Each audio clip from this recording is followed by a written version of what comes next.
Shalom saudara-saudara. Kisah para Rasul pertama ayat yang ke-9. Sesudah ia mengatakan demikian, terangkatlah ia disaksikan oleh mereka, dan awan menutupnya dari pandangan mereka. Nah, saudara-saudara, hal pertama yang harus kita mengerti adalah Tuhan Yesus naik ke surga.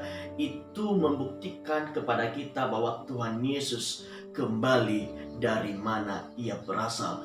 Tuhan Yesus berasal dari surga, maka juga dia akan kembali ke surga, saudara-saudara. Di Injil Yohanes dikatakan bahwa Tuhan Yesus adalah satu-satunya jalan bagi kita untuk kembali ke rumah Bapa di surga. Dan yang kedua yang harus kita mengerti, Tuhan Yesus naik ke surga untuk menyediakan tempat bagi kita setiap orang percaya, supaya di mana Tuhan Yesus berada, kita pun berada. Dan yang ketiga, ketika Tuhan Yesus sudah naik ke surga, maka dia pasti akan kembali. Tuhan Yesus akan datang ke dunia untuk kedua kalinya, tetapi berbeda dengan kedatangan yang pertama kali. Kalau Tuhan Yesus datang pertama kali untuk menyelamatkan umat manusia, untuk menebus dosa-dosa manusia, dia mengorbankan dirinya. Tetapi yang kedua kali bukan tujuan penebusan lagi, tetapi untuk menghakimi setiap umat manusia, untuk menghakimi orang yang hidup di dalam dosa, dan untuk membedakan setiap yang menjadi umat kepunyaannya, untuk membedakan setiap pribadi yang hidup sesuai kebenaran firman Tuhan dan yang hidup sesuai dengan keinginan daging, yang setiap waktu hanya melakukan dosa. Dan Tuhan ingin setiap kita, anak-anaknya, untuk tinggal bersama-sama dengan Bapa di surga. Nah, saudara-saudara, Tuhan Yesus tidak ingin setiap pribadi itu binasa, tapi dia mau setiap kita beroleh hidup kekal. Dia mau setiap kita diselamatkan. Dia mau setiap kita hidup bersama-sama dia, memerintah bersama-sama dengan Bapa di surga. Nah, hal apa yang harus kita pahami, hal apa yang harus kita persiapkan, hal apa yang harus kita lakukan di dalam menantikan kedatangan Tuhan yang kedua kali? Pertama, yang harus kita lakukan adalah menantikan, menerima, dan memanifestasikan kuasa Roh Kudus. Di ayat yang ke-8 dikatakan, tetapi kamu akan menerima kuasa kalau Roh Kudus turun ke atas kamu, dan kamu akan menjadi saksiku di Yerusalem dan seluruh Yudea dan Samaria sampai ke ujung-ujung bumi. Saudara-saudara, kalau kita mau hidup di dalam kebenaran firman Tuhan, kita tidak akan mampu. Untuk itu Tuhan Yesus Kristus menjanjikan satu pribadi, yaitu Roh Kudus, yang akan membantu kita, menolong kita untuk melakukan seluruh kebenaran firman Tuhan. Dan lebih daripada itu, kuasa Roh Kudus akan kita terima untuk memanifestasikan kuasa. Untuk itu pada saat ini, dimanapun kita berada, kita harus senantiasa menantikan Roh Kudus memenuhi hidup kita. Kita harus merindukan Roh Kudus selalu memenuhi hidup kita setiap waktu.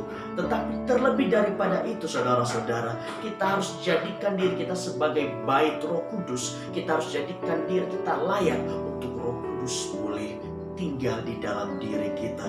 Ketika diri kita sudah melakukan kebenaran firman Tuhan, kita dilayakkan oleh Tuhan, maka Roh Kudus akan turun ke atas kita, memberikan kita kuasa untuk melakukan perkara-perkara yang besar, untuk melanjutkan pekerjaan Tuhan di muka bumi ini. Dan yang kedua yang harus kita mengerti adalah, yang harus kita lakukan, yaitu menjadi saksi Kristus dan menuai banyak jiwa. Di ayat yang ke-8 tadi dikatakan kita harus menjadi saksi Kristus di Yerusalem, di Yudea, Samaria sampai ke ujung-ujung bumi. Saudara-saudara, kita harus menjadi pribadi yang memberitakan tentang kebenaran firman Tuhan.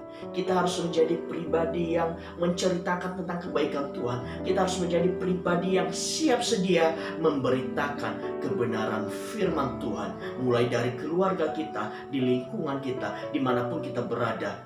Kita harus beritakan kebenaran firman Tuhan. Terlebih-lebih pada saat ini, saudara-saudara, banyak berita-berita yang tidak baik.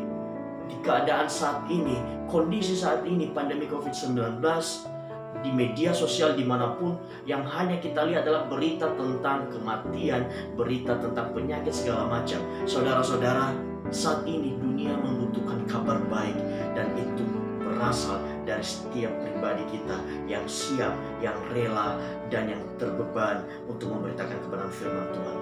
Kabar tentang Yesus Kristus, kabar tentang keselamatan adalah kabar baik yang harus kita salurkan supaya setiap orang yang menerima kabar ini boleh dibangun dan percaya Yesus.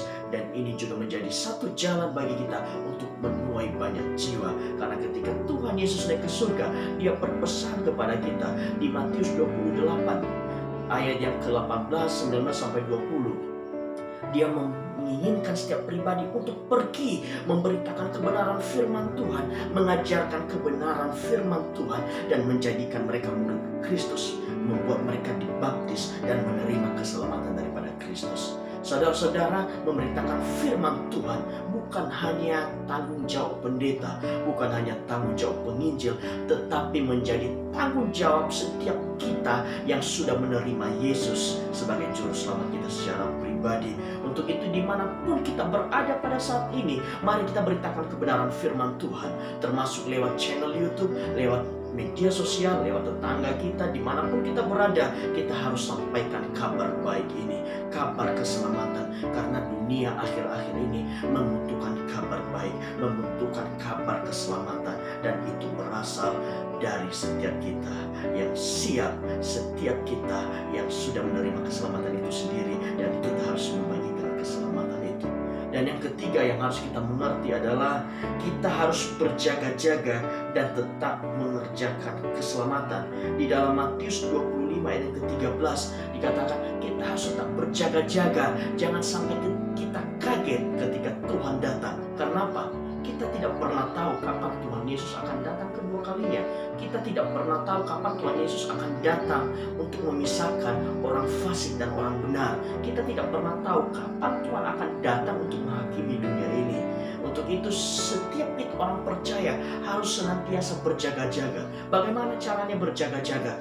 Hidup sesuai dengan kebenaran firman Tuhan, dan engkau akan ditolong oleh Roh Kudus untuk melakukan seluruh kebenaran firman Tuhan. Hidup intim dengan Tuhan, jauhi dosa, lakukan taati kebenaran firman Tuhan.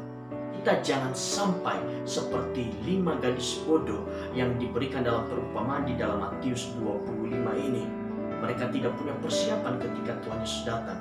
Saudara-saudara, pastikan diri kita setiap waktu siap untuk Tuhan datang kedua kali.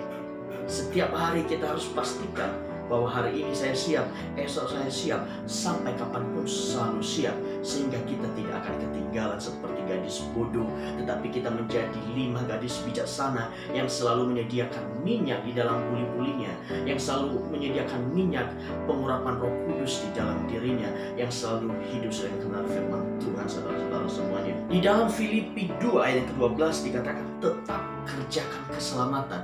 Saudara-saudara, seperti yang saya katakan di awal, kita harus siap sedia, kita harus kerjakan keselamatan kita, supaya ketika Tuhan datang, Dia berkata kepada kita, kita layak, dan kita ikut dalam perjamuan, kita ikut dalam pesta yang Tuhan sediakan bagi kita. Saudara-saudara, Tuhan Yesus naik ke surga, dan Dia pasti kembali, karena Tuhan Yesus sedang menyediakan tempat bagi kita. Dan hiduplah sesuai kebenaran firman Tuhan, supaya kita boleh masuk ke dalam kerajaan surga. Tuhan Yesus memberkati.